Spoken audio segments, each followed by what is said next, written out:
아, 지난달에 비해서 또 이번 달 또 여러분들의 성장하는 모습이 보이네요. 또 짜임새가 더 더해지고 또 찬양도 오늘 말씀하고 너무 잘 또 흐름이 잘 맞고 또 이렇게 기쁩니다. 우리가 이 토요 찬양을 시작했던 게 2년 전인가? 3년 전인가? 2년 전인가? 2년 전쯤 되죠? 2년 전쯤? 그때부터 지금까지 이제 쭉 해오고 있는데 여러분들이 시작한 거잖아요. 아니요? 여러분들이 시작했어요. 여러분들을 위해서 시작했어요. 그래서 내가 지난달에 기다리고 기대했던 이 모임이 이렇게 너무 반갑다라고 했던 건데, 내가 늘 이야기합니다. 오늘 말씀 들어가기 전에 우리의 이 모임의 취지를 한 번 더 마음속에 좀 담았으면 해요. 이렇게 토요 찬양이라고 만들었던 이유는 토요일 날 우리가 주일 준비를 하기 위해서 각 기관에서 다 오니까, 중고, 대학, 청년이 다 오니까, 그럼 우리 랩런트들이 모여서 청년들이 또 대학, 우리 언니, 오빠, 누나, 형들이 좀 이렇게 중등부, 고등부 친구들한테 좀 이렇게 좀 가르치고 또 찬양을 이렇게 하면 준비하면 된다라는 것도 보여주고 또 늘 찬양의 그 인도자의 자리에 이 무대 위에만 서 있다 보니까 무대 밑에 내려가면 찬양이 안 돼. 그렇지 않아요? 그리고 무대 위에 와라 하면 오고 무대 밑에 앉아라 그러면 안 와. 자기 자리가 무대 위다라고 생각하는 그런 게 몸에 배버려요. 그리고 또 무대 밑에 있는 사람들은 무대 위에 와서 올라와서 뭘 좀 한번 해봐라 이러면은 절대 안 올라오려 그러죠. 그러니까 여기 경계선이 생겨버리는 거예요. 그래서 무대 위에 올라와 있는 사람들이 저도 지금도 아직도 고백하는 게 그겁니다. 찬양을 인도하고 무대 위에서 뭔가를 진행을 하다 보면 너무 많은 생각들을 해야 되니까 이게 책임이 따르니까 나의 책임이죠. 뭐 누가 책임 묻지는 않는데 그러다 보니까 이런저런 생각을 많이 하다 보면 순간순간 하나님을 놓칩니다. 찬양을 하면서도. 그래서 물론 찬양이 하나님이 하시는 거에 내가 쓰임 받는 거니까 그렇게 놓쳐도 큰 문제는 되지는 않아요. 하나님은 영광 받으시기 때문에 그 상황 속에서도. 근데 이제 우리가 위에 섰을 때와 밑에 앉았을 때 똑같은 온도로 우리가 찬양을 할 수 있기를 원해서 위에 올라와서 찬양이 잘 되냐 찬양이 안 되냐 이게 문제가 아니고 밑에 앉아서 찬양이 잘 되냐 찬양이 못 되냐 이게 문제가 아니라 어디를 가든 어디에 앉든 찬양이 회복되어지는 그런 이 맡은 직분 때문에 찬양이 이렇게 어려워지는 상황 속에서 좀 우리가 그 선을 뛰어넘어서는 그런 찬양의 훈련을 하자라는 취지에서 이 자리가 만들어진 거예요. 그래서 우리 주명 랩런트가 올라와서 이렇게 하는데 많이 떨고 그러잖아요. 예. 근데 이제 떨릴 수밖에 없어 여기 올라오면. 왜냐하면 내 마음에 그런 책임이 생겨버리기 때문에 이 앞에 선다는 것 자체가. 그래서 우리가 이제 코람데오 하는 훈련을 기르는 게 여기 서든 밑에 앉든 하나님 앞에 서는 훈련을 하는 겁니다. 이렇게 한 번, 두 번 서다 보면 또 우리가 하나님 앞에 하나님을 발견해서 서게 되고 여기 밑에 한 번, 두 번 우리가 앉다 보면 또 찬양할 때 하나님을 또 발견하고 하나님 앞에서 찬양하게 되고 하는 그 훈련을 하기 위한 거니까 이 무대에 올라오지 않는다고 하더라도 이 자리에 함께 와서 우리 교사 선생님들하고 우리 같이 랩런트들 친구들하고 또 찬양팀이 아니더라도 다 와서 여기서 우리가 함께 응원해주고 기도해주고 하나님을 만나는 시간이 되었으면 좋겠습니다. 그래서 많이 소문내고 많이 격려하고 해서 많이 여기 앉아서 하나님께 좀 더 큰 찬양 드렸으면 좋겠어요. 아멘. 말씀 먼저 봉독합니다. 오늘 여러분들이 너무나 잘 아는 말씀, 툭 치면 나오는 말씀입니다. 사도행전 1장 8절. 오직 성령이 너희에게 임하시면 너희가 권능을 받고 예루살렘과 온 유대와 사마리아와 땅 끝까지 이르러 내 증인이 되리라 하시니라. 아멘. 이 말씀은 예수님께서 직접 하신 말씀입니다. 성천하시기 직전에 제자들에게 직접 하신 말씀입니다. 그래서 이것을 보고 예수님의 마지막 명령이라고 이야기하십니다. 이 내용 속에서, 이 말씀 속에서 우리가 오늘 설교의 제목이 최고의 찬양입니다. 어떻게 이 말씀 속에서 우리가 최고의 찬양을 찾을 수 있는지 한번 같이 우리가 살펴보도록 하겠습니다. 찬양은 이 자존하시는, 스스로 계시는 하나님이 태초의 말씀으로 천지를 창조하심으로 시작된 피조물들의 순종의 행위입니다. 이 말 이해가 되십니까? 이해가 된다, 손 들어봐요. 이해가 안 된다, 손 들어보세요. 그러면 이해가 안 되는 사람이 좀 있는 것 같은데 그러면 이제 우리가 찬양의 원론으로 다시 돌아가야 되는 상황이에요. 오늘 제가 계속 이 말의 내용이 반복될 거예요. 하면서 여러분들이 한번 인도받아 보시기 바랍니다. 계속 묵상하면서 그러면 답을 찾으실 수 있을 거예요. 이 말을 딱 하면 순종의 행위다 이렇게 이야기했을 때 아멘 하고 지난 금요일 날 목사님이 말씀하셨죠. 맞장구를 치라고. 이 서로가 교통이 돼야 되는데 가만히 쳐다보고 있으니까 아멘 몇 명 하고 쳐다보고 있으니까 내가 당황이 돼가지고 계속 이야기합니다. 잘 살펴들으세요. 찬양은 하나님께서 빛이 있으라라고 명령하신 그 말씀하신 그 창조의 순간, 그 순간에 이 세상의 시작과 함께 시작되었어요. 그래서 찬양은 하나님의 영광이 드러나는 것이 찬양이기 때문에 그 영광을 가장 먼저 드러내신 분이 하나님이십니다. 마치 여러분들이 어머니 뱃속에서 나와서 첫 울음을 터뜨리듯이 나 여기 있다, 나 이제 나왔다, 나 태어났다 하고 선포하듯이 하나님께서 뭔가를 하나 만드시면서 이것을 만든 이가 나고 이것은 누가 아무도 만들 수 없는 것을 내가 만들었다라고 영광된 모습, 그 능력을 과시하시는 것이 찬양이라는 겁니다.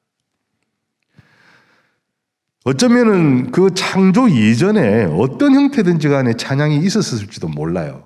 근데 우리가 그것을 알 수는 없지요.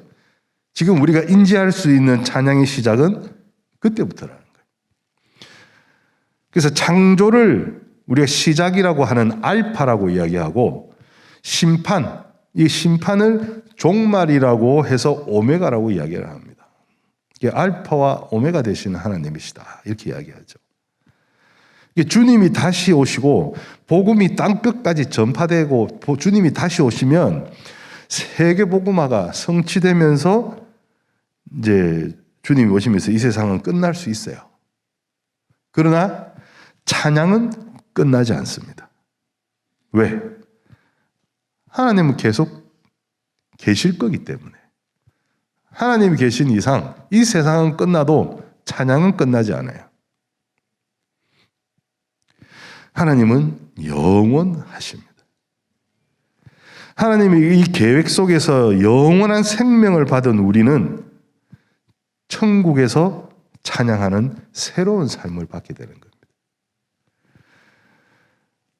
여기서 하나님의 계획이라 이렇게 이야기하면 세계 복음화라고 하는 영원 구원이라고 하는 그 결론만 우리가 자꾸 머릿속에서 부각하게 돼요. 이 결과 중심의 이거는 세상적인 사고방식이에요. 우리가 살펴보아야 될 것은 이 하나님의 계획은 예비하심 속에 그 비밀이 있고, 그죠? 구약에서부터 예비하심 속에 비밀이 있고 그 결과를 위한 과정에 초점이 맞춰져 있어요. 예수 그리스도. 둘 다 예수 그리스도죠. 그래서 이 세계 복음화는 하나님이 원하시면 당장 이룰 수도 있어요. 그렇지 않아요? 이 지구 전역에 하나님의 모습이 나타나면 세계복음은 이러죠. 하나님 그렇게 나타나셨는데 안 믿을 사람이 어디 있어요? 그냥 예수님이 그냥 쳐들어오시면 돼요. 그러면 믿지 않는 사람들 다 지옥으로 떨어지고 믿음을 가진 자들은 무덤에서도 일어나서 살아서 천국으로 올라가는 그 오메가의 그 순간이 그냥 하시면 되는 일이에요. 근데 우리에게 기회를 주셨고 기다림을 가지고 계시죠. 그래서 그 예비하심 속의 비밀, 그 과정의 초점, 모든 것이 예수 그리스도의 그 역사 속에 우리가 모든 것을 품고 있습니다. 그 예비하신 과정 속에서 하나님이 우리를 통해서 하시는 최고의 찬양은 무엇인지 오늘 우리가 함께 살펴보기를 여러분과 함께 축복합니다. 오늘 포럼자가 얘기했죠. 예수가 답이다. 예수가 답이에요. 그 예수가 우리에게 답이 되려면 우리에게 필요한 것이 무엇인가? 첫 번째 살펴볼 것이 성령 충만입니다. 오늘도 찬양을 성령으로 시작해서 방금 전까지도 성령으로 끝났죠. 이게 우리가 보통 성령 시대라고 이야기를 합니다만은 그 성령 시대란 말도 맞지 않아요, 사실은. 성령은 삼위일체 하나님은 태초부터 계셨어요. 굳이 이 시대를 성령 시대라 이렇게 이야기할 필요는 없어요. 근데 이제 성령이 강하게 역사하시는 시대니까 성령 시대라고 이야기를 할 수는 있어요. 그래서 오늘 본문에서 오직 성령이 너희에게 임하시면 너희가 권능을 받고라고 합니다. 예수께서 제자들에게 성령이 임하시면 하늘의 능력을 받게 될 것이라고 이렇게 확신을 주고 계십니다. 증인으로서의 사명을 수행하는 데 필요한 모든 능력, 이 능력을 성령이 주신다는 겁니다. 그 능력이 무엇입니까? 대적들을, 우리가 말씀을 전하지 못하게 하는 우리의 그런 믿음을 흔들어 놓는 대적들을 말씀으로 굴복시킬 수 있는 능력. 이것이 말씀의 달인의 능력 아닙니까? 그리고 여기에다가 플러스 알파로 표적과 기사를 행하면서 치유하는 능력. 이 치유하는 능력, 이것이 현장의 달인의 능력이 아닙니까? 그래서 성령을 통해서 말씀의 달인, 현장의 달인이 되는 것이 우리가 천국의 제자라고 지난 주일 말씀을 받았습니다.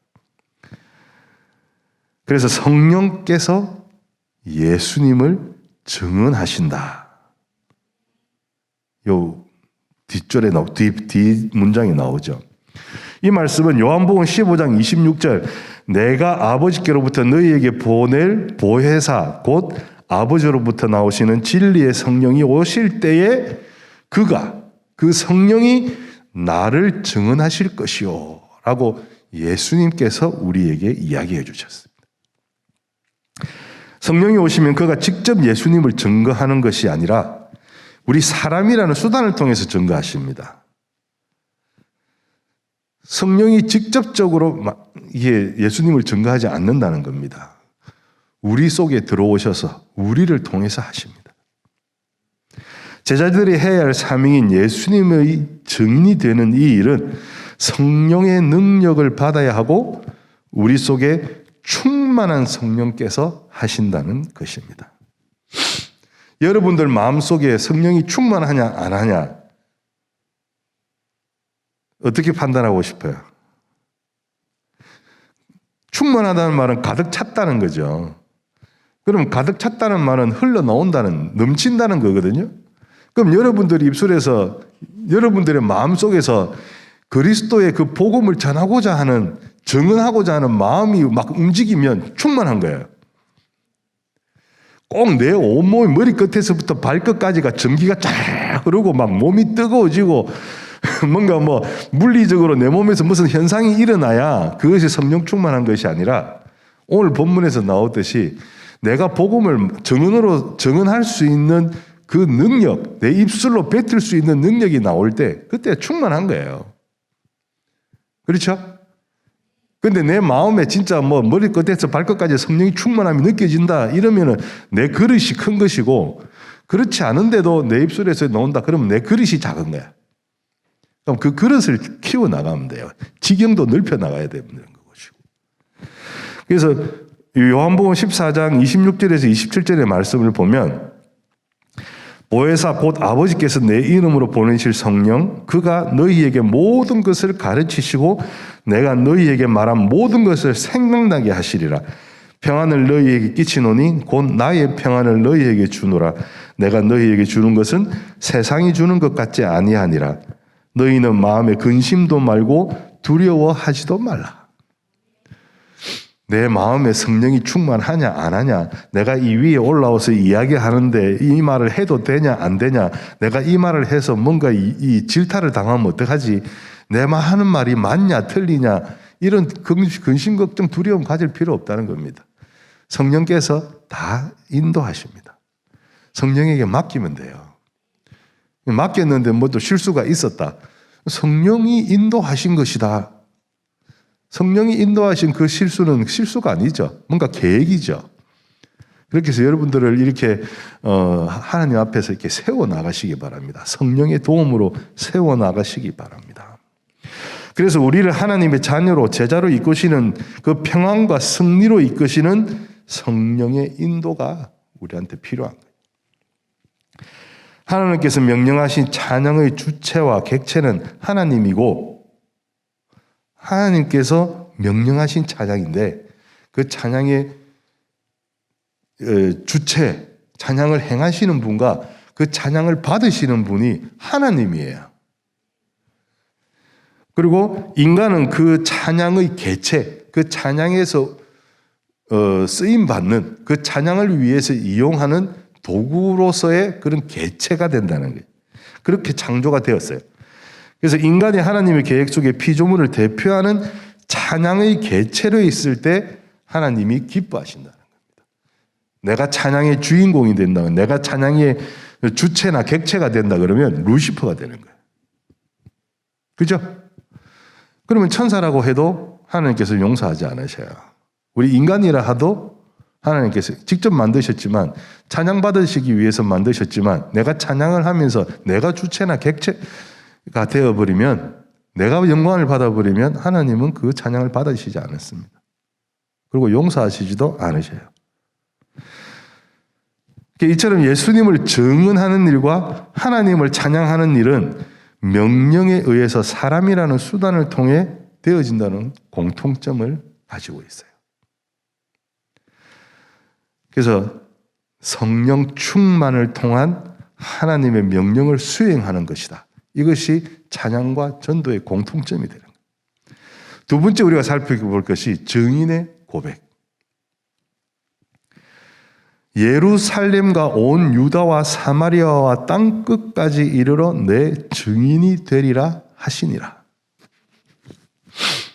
이 예루살렘과 온 유대와 사마리아와 그리고 땅 끝, 말씀이 복음이 전해지는 그 지경의 단계를 이야기합니다. 예루살렘이라면은 그 성전의 중심이 되는 성전이 있는 그 예루살렘, 그리고 그 주변의 유대, 그리고 이방인으로서 항상 갈등을 겪는 사마리아, 그리고 그 넘어서서 완전히 우리가 알지 못하는 땅끝, 이게 복음을 전파해야 될 영역을 이야기해 주는 거예요. 그리고 지역이나 신분, 그리고 성별, 인종, 이런 걸 모든 걸 넘어서서 전해야 된다는 거죠. 이 구절 하나로, 이 1장 8절의 이 구절 하나로 사도행전 전체를 설명하고 있는 절입니다. 그래서 예루살렘에 대한 그 복음 전달의 그 과정이 1장에서 7절까지, 그리고 온 유대와 사마리아에 대한 그 복음 전파의 그 과정이 8장에서 12절, 사도행전. 그 다음에 땅끝이라는 그 내용에 대해서는 13장에서 28장까지의 내용이 그 내용들이 전개되어 있어요. 그러니까 오늘 말씀이 이 사도행전에서 얼마나 중요한지 아시겠죠. 그래서 사도행전을 보고 성령행전이라고도 이야기하는 거예요. 그러면 우리가 증인으로서 증언해야 할 내용이 무엇인가?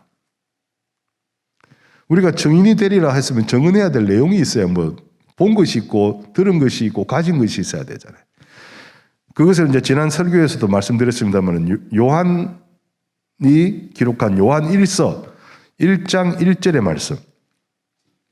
태초부터 있는 생명의 말씀에 관하여는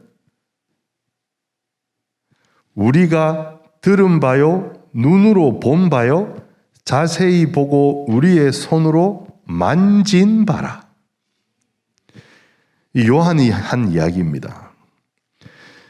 여기서 이제 우리가 하나하나 살펴보면 인간은 창세기 3장에 하나님이 떠나버린 선악과 사건을 통해서 이 찬양을 제한당하고 그 제한당한 채 죄인의 상태로 사단의 노예로 떨어져 버렸어요.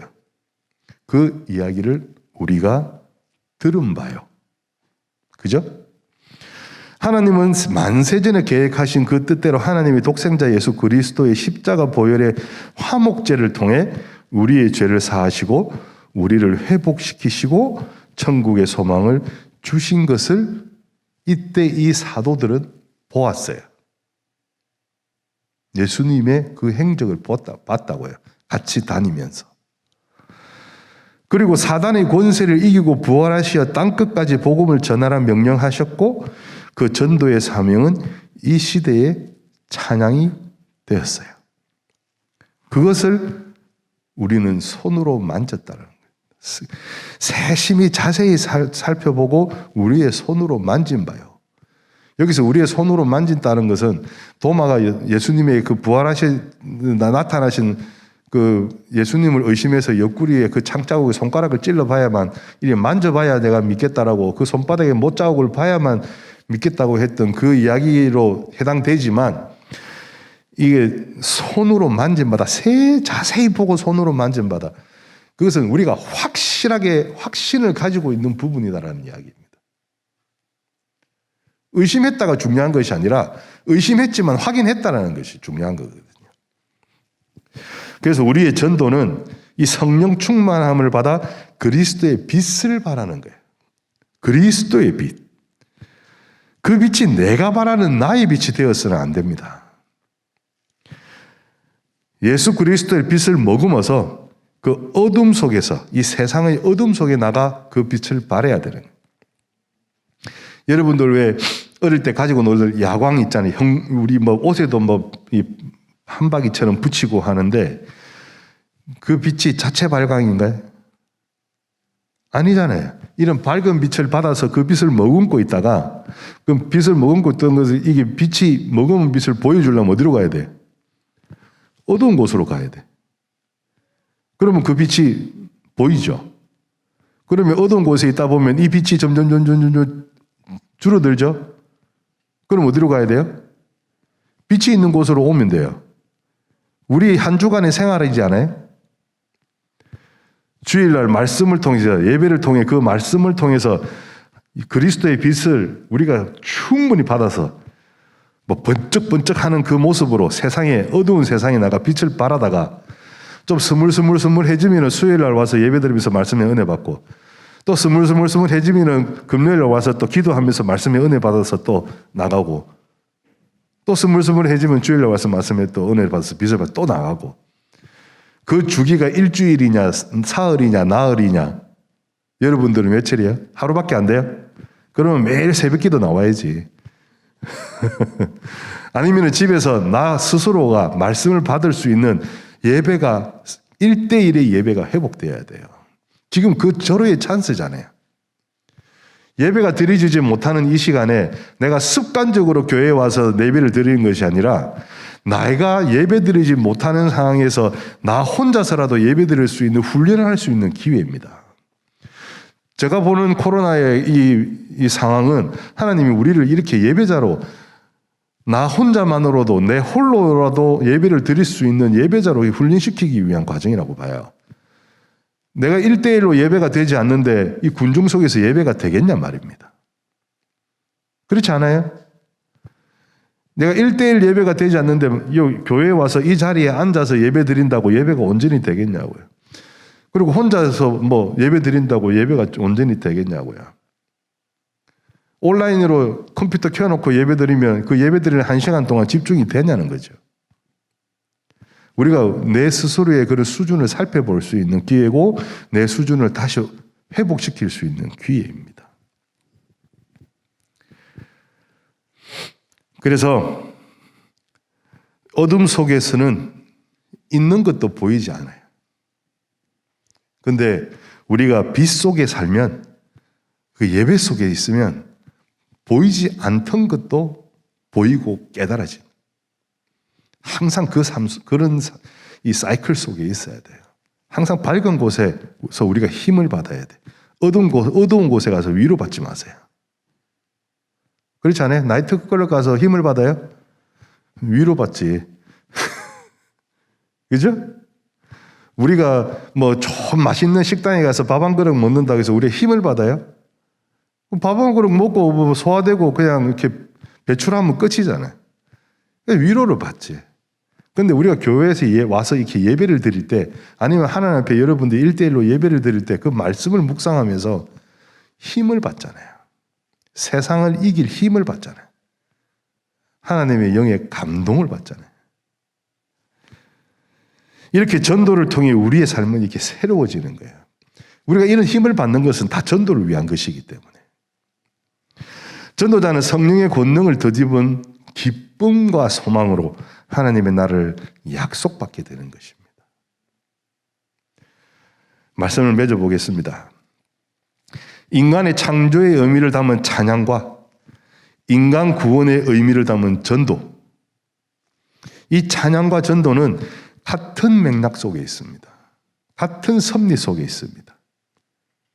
그리고 하나님께서 명령하신 우리의 사명입니다.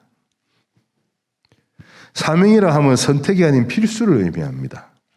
필수라는 말은 되어질 수 있다는 의미를 포함하는 것입니다. 필수 과목. 그 말은 뭐예요? 누구나 해야 되는 것이고 할 수 있다는 거죠. 그리고 그 과정에 우리가 극복해야 할 어려움도 분명히 있습니다. 바울은 고린도전서 10장 13절에서 이렇게 이야기합니다. 사람이 감당할 시험 밖에는 너희에게 당한 것이 없나니 오직 하나님은 미쁘사 너희가 감당치 못할 시험 당함을 허락지 아니하시고 시험 당할 즈음에 또한 피할 길을 내사 너희로 능히 감당하게 하시느니라. 아멘. 이제 맞장구가 이렇게 맞기 시작하네. 이러한 사명을 잘 감당하기 위해서 찬양을 회복하는 것은 기본적인 조건이에요. 사단의 전략이 숨어있는 문화에 대한 분별력도 가져야 해요.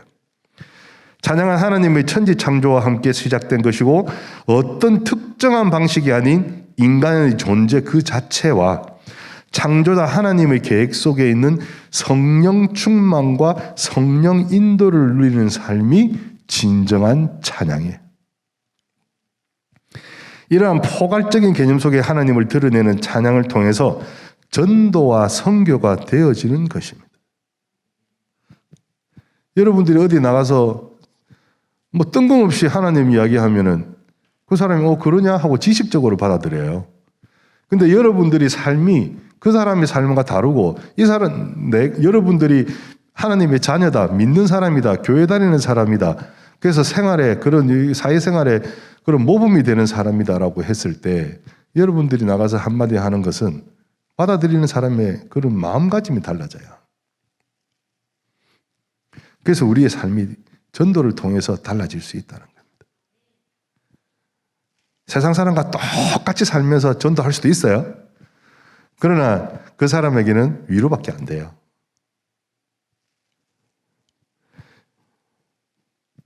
그래서 이러한 전도와 선교가 이 시대의 가장 궁극적인 찬양이 될 수 있다는 겁니다.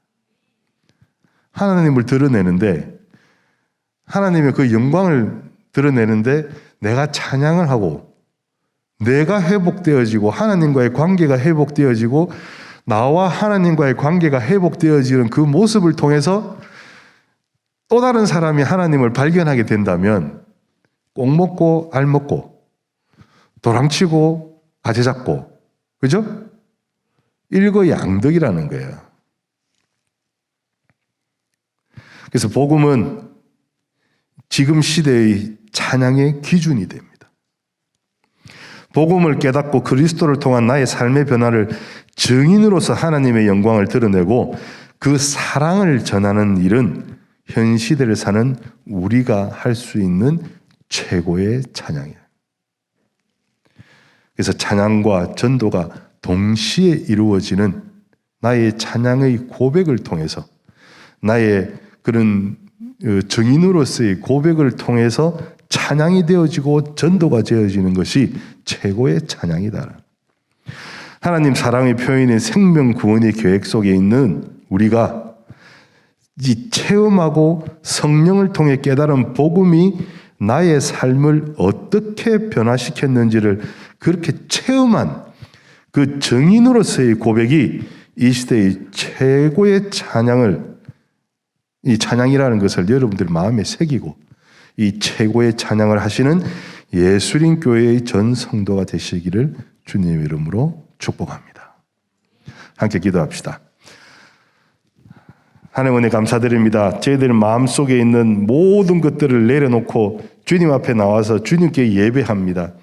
저희들이 찬양을 통해서 또 주님의 그런 말씀들을 저희들이 받고 그 성령 인도와 성령 충만과 인도를 통해서 주님께 이 고백하는 이 모든 순간순간 이 시간들이 주님께 영광이 되고 나에게는 회복이 되고 또한 우리의 모습을 보는 그런 불신자들의 눈에서는 하나님을 발견하는 그 기회가 될 수 있도록 주님께서 이끌어 주시옵소서. 영원토록 최고의 찬양을 하기를 원하며 이 모든 말씀 예수 그리스도의 이름으로 축복하며 기도하옵나이다. 아멘.